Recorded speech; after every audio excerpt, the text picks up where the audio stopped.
that you Well, love? I think Nick is a wonderful guy. And there's a book called Richer, Wiser, Happier that came out 2, 3 years ago.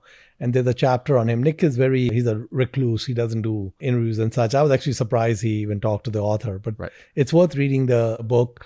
And, he and his partner, Zach, they would come into their office and basically just sit and read annual report after annual report till they were blue in the face. I mean, they would want to see if they could understand different businesses. And that exercise of reading those annual reports led them to the annual report of Amazon, right? And for example, I've been a customer of Amazon, known Amazon for a long time, etc., familiar with the business. But every time I would take a cursory glance at Amazon, it looked very expensive.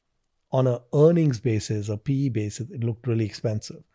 And the reason it looked expensive is they were investing so far ahead of the curve on their growth. What should have been categorized as CapEx was just categorized as expenses. So the US government was really funding their growth because there were no taxes being collected. Now, what Nick and Zach were able to do, because they were just sitting in their office with no distractions, reading year after year of Bezos's letters. And the Bezos letters are worth reading. I mean, I think they're very clear.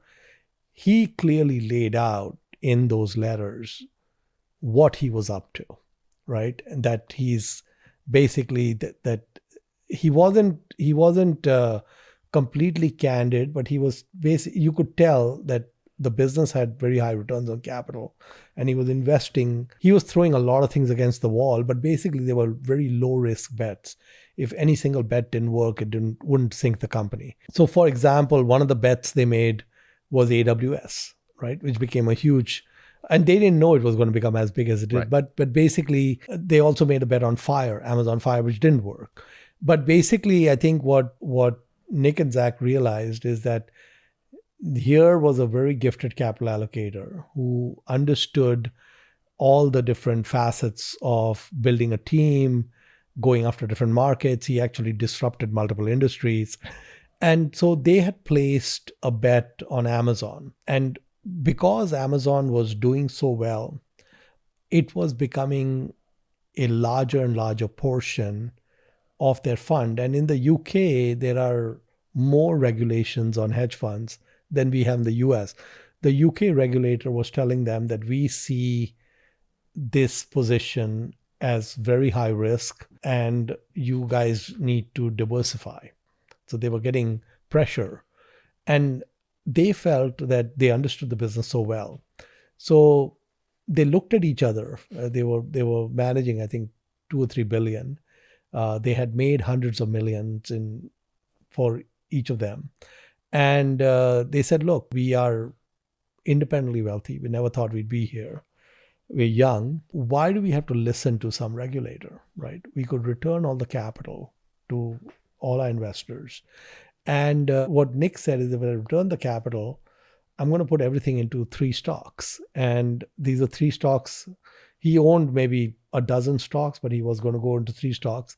The 3 stocks he was going to put 1/3 each into was 1/3 Berkshire, 1/3 Amazon, 1/3 Costco, right?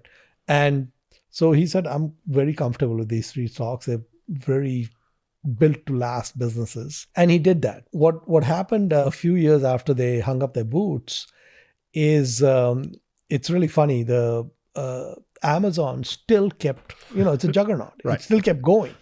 And so it became 70-80% of the pie. So instead of them being 1/3 each, it was 80-10-10, for example, right?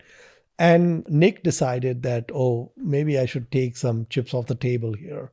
And so he cut the Amazon position in half and bought another business, which has not done well. It went sideways. And that goes back to Buffett's point of 12 that worked in 58 years, is we are not going to, if Warren Buffett has a 4% hit rate, the rest of us are going to have a 2% hit rate. Okay.